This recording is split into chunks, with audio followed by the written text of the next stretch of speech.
कि भारत के वो 28 लोग जो शहीद हुए हैं वो सब हमारे परिवार के सदस्य थे और हम सब उनको श्रद्धा सुमन अर्पित करते हैं और पुनः ऐसी दुर्घटना न घटे उसके लिए हम सामूहिक ब्रह्म शक्ति संकल्पित होकर और भगवान परशुराम से अपने इष्ट देव से माँ गायत्री से प्रार्थना करते हैं कि हमारे आदरणीय दो हनुमान इस देश के प्रधानमंत्री नरेंद्र मोदी जी और अमित शाह जी को ऐसा बल ऐसा आशीर्वाद प्रदान करे कि पाकिस्तान को जो कटोरा मिला है वो कटोरा भी छिन जाए और आतंकवाद पूर्णतः समाप्त हो जाए।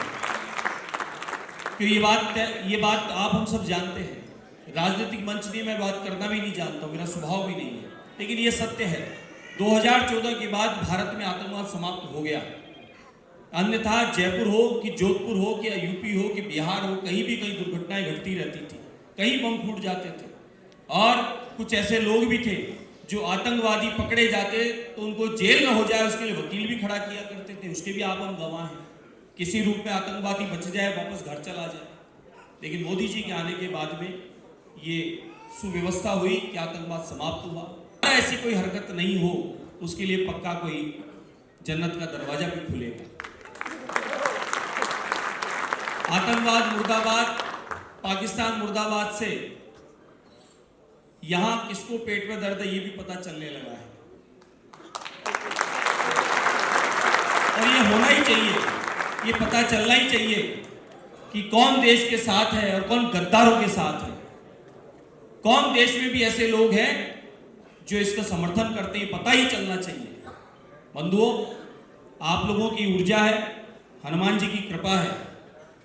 कोई कितने भी षड्यंत्र रचे, कितना भी रोकने का प्रयास करे, बालाजी महाराज की ऐसी कृपा है, आप लोगों का सबका सहयोग समर्थन है। इस प्रकार की जो घटनाएं घटित कर रहे हैं, षड्यंत्र रच रहे हैं, झूठे आरोप लगाकर फंसाने का प्रयास कर रहे हैं, समय अनुरूप सबको पाती पाती से पुरस्कारी हो जाएगी, समय का इंतजार कर रहे हैं।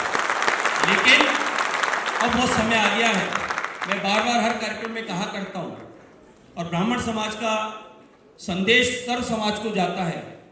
जो आज परिस्थितियां हैं, हम दो हमारा एक, और एक तरफ 4 और 36, अगर यही स्थितियां बनी रही तो 15 साल बाद में परिस्थितियां क्या होगी वो आप लोग जानते हैं, इतिहास गवाह है, पुराना उठाकर देख लीजिए।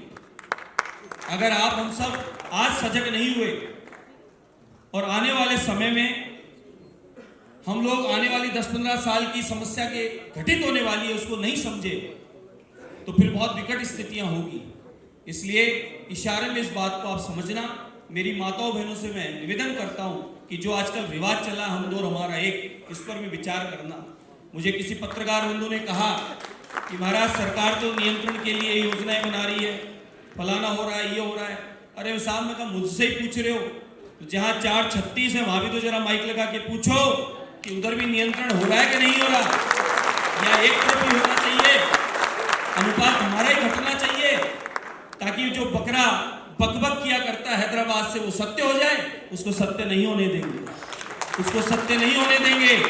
आप हम सब संगठित रहे, एक रहे, देश के विकास के साथ सनातन तिरंगा ये सभी आगे की ओर बढ़ता रहेगा, प्रगति उन्नति की ओर चलता रहेगा और आतंकवाद समाप्त होना चाहिए। हम इसका सामूहिक संकल्प लेके यहाँ से आह्वान करते हैं।